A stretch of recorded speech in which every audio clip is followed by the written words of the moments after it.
Good morning, everyone. Free Practice Friday again. This is Laura.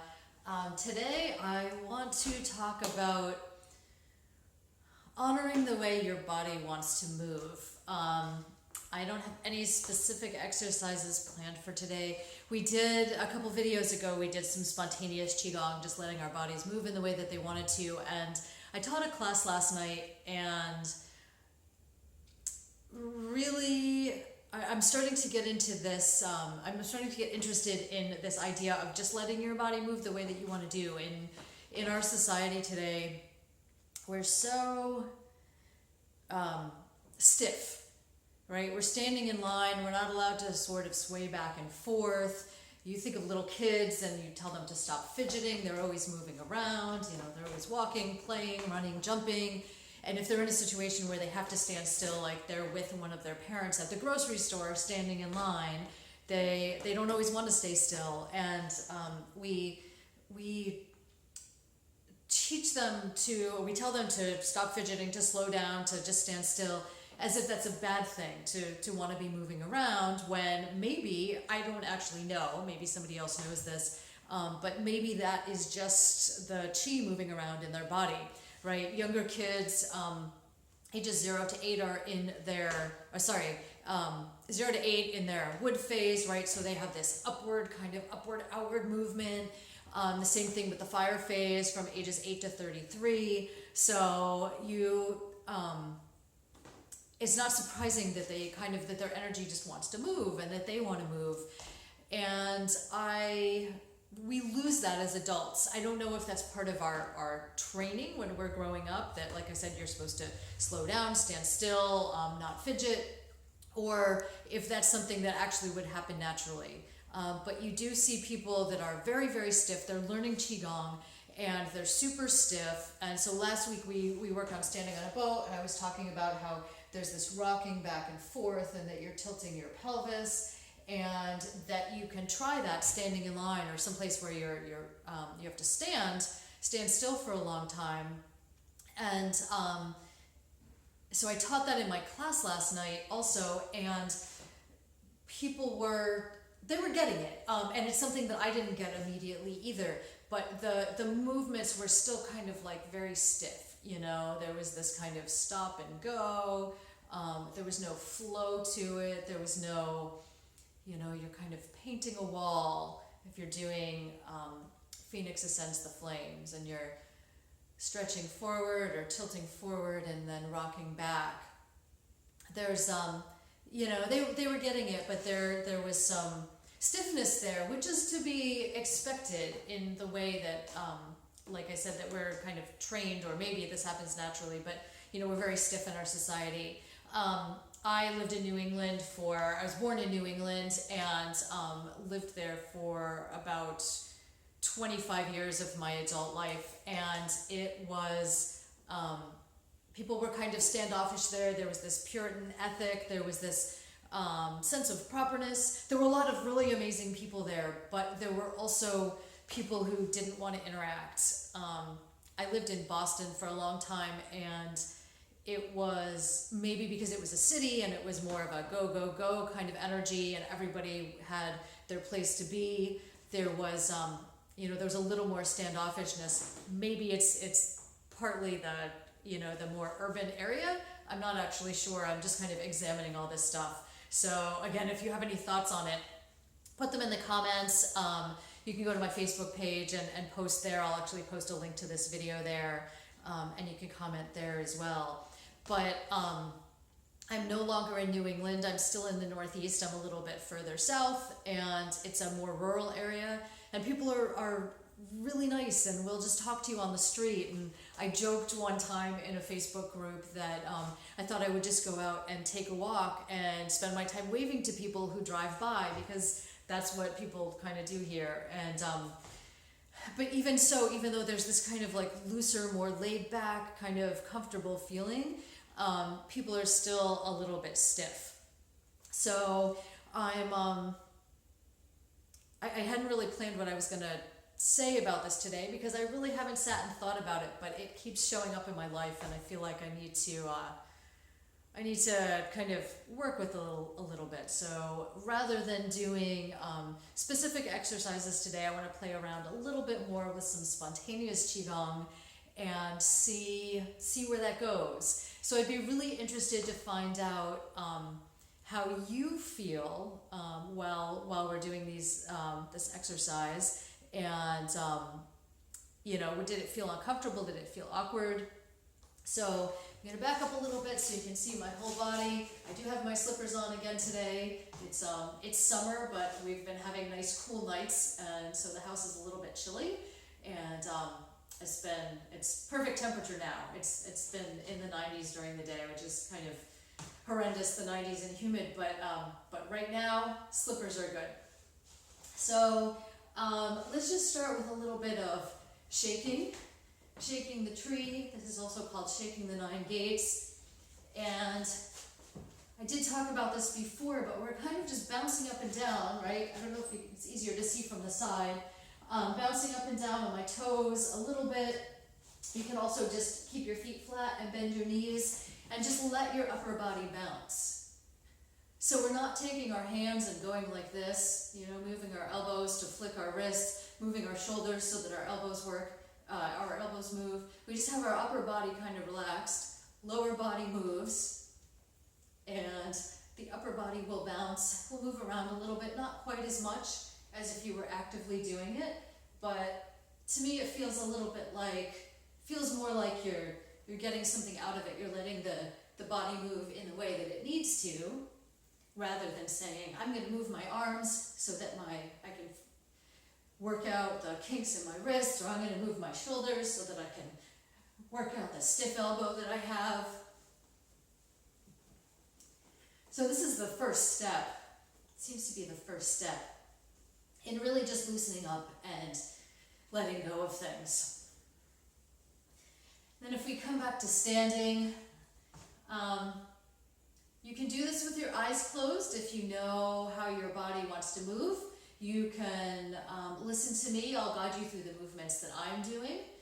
Or you can keep your eyes open if you want to watch, if you're more of a visual learner. But I'm going to close my eyes and I'm just going to move my body in the way that feels good. I didn't notice that I had any stiffness in my legs, but I'm kind of doing a hula hoop motion, back and forth. My lower back is a little bit stiff. I tend, when I'm not trying, to make a kind of figure 8 form with my hips. If you looked at me from above, you'd see that I'm making this figure 8 kind of motion with my hips. And that tends to be what I default to. I have a Qigong friend who said she always just sways in kind of a big circle. I guess if her feet are closer together and she does this circle. I don't know how she does it, because to me it feels like I'm going to fall over, but I do this slightly wider stance and more of a figure 8 movement. If you feel like you're not moving, you might want to actually bring your feet closer together. That can sometimes make a difference. And often when I move spontaneously, I don't do a lot of upper body movement. I rarely do anything with my arms. Although I definitely, some days, I get this, I think I've talked about this before, this rope climbing motion that seems to feel good. I just feel like I want to stretch my sides and reach up. That feels like something I'm actively doing. I'm making myself do it. I have to actually lift my arms up and reach up. It still feels really good, and it feels like something my body needs, but it doesn't just happen naturally.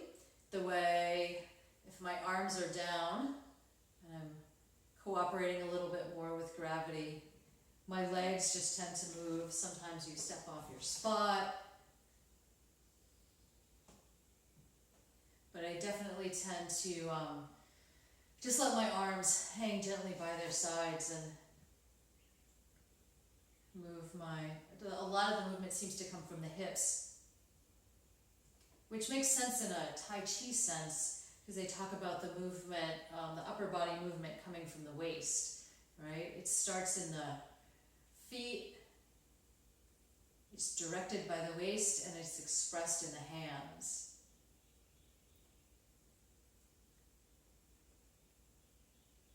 The waist is important in Tai Chi also because it dictates the direction that you're facing a lot of the time. I'm definitely not a Tai Chi expert, but I do know that some of the Tai Chi movements, it looks like when you watch someone doing Tai Chi, it looks like they're moving their arms, and in fact they're just moving, they're turning their upper body, and their arms just follow along. They're actually in a relatively static position in a lot of the movements.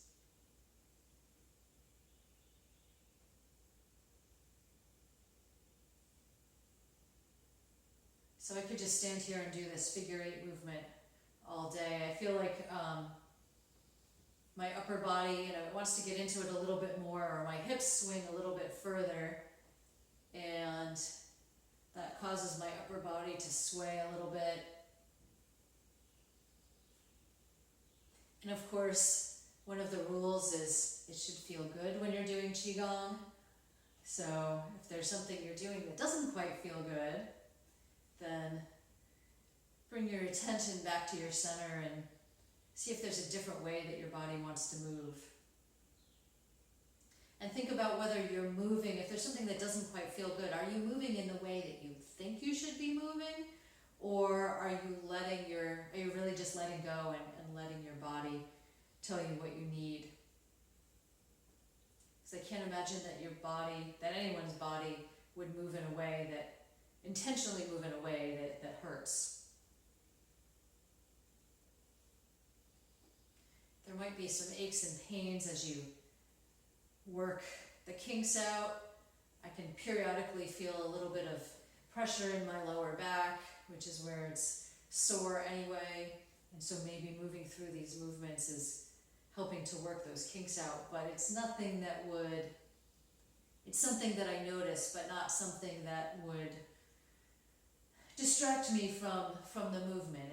I'm moving into and out of it feels really good.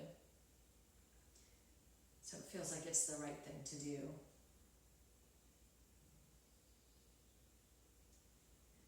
Then if you're moving, slow down a little bit, gradually. You don't have to just go back to standing at attention,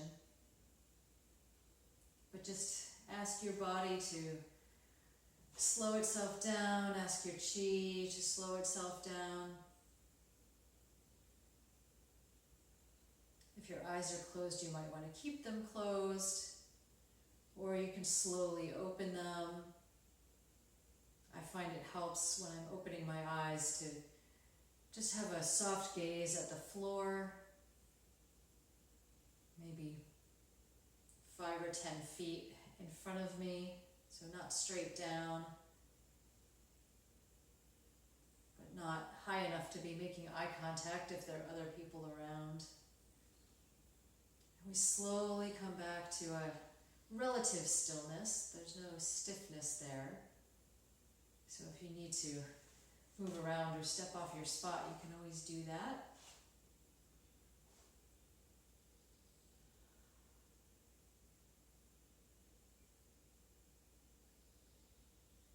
And then we'll come back to our centers, come back to the room that you're in.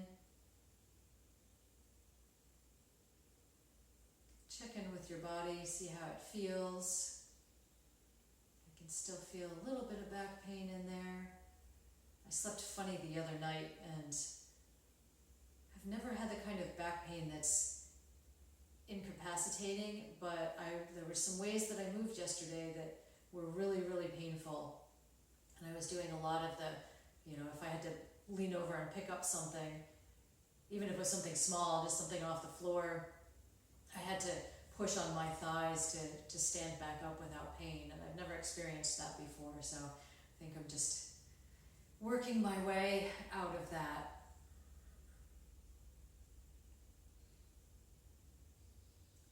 Then when you're fully back to the room, if your eyes are still closed, you can open them.